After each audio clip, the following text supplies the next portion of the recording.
alors que Nadine Morano fait face à la disparition tragique de son fils Grégoire, mort à 33 ans, certains internautes ne montrent aucune compassion à son égard sur les réseaux sociaux.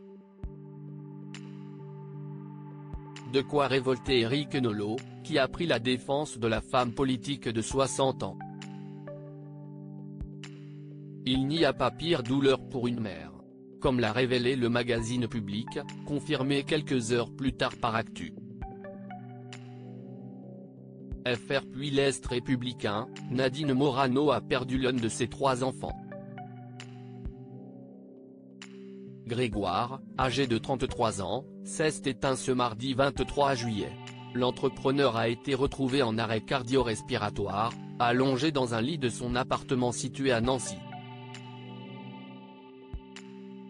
CIST son père Angelo Morano, ex-mari de la femme politique qui, inquiet de ne plus avoir de nouvelles, a contacté les secours. Pour l'heure, la cause exacte du décès de Grégoire Morano n'est pas confirmée et les circonstances de sa disparition devraient faire l'objet d'examens complémentaires. Respectant le souhait de la famille en ce moment ô combien douloureux, aucune autre information n'a été révélée, même si de nombreuses théories voient déjà le jour sur les réseaux sociaux en raison du passé judiciaire et toxicomane du fils de Nadine Morano. En janvier 2024, il avait en effet été condamné à 8 mois de prison avec sursis probatoire par le tribunal de Nancy pour conduite sous stupéfiants, délit de fuite et mise en danger de la vie d'autrui.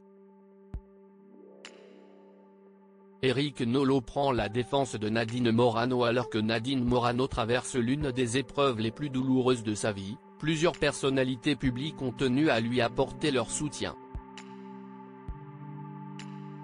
CIST le cas notamment d'Isabelle Balkany ou encore d'Éric Nolot, ancien chroniqueur emblématique dont n'est pas couché, qui s'est indigné des commentaires malveillants dont peut faire l'objet la députée européenne.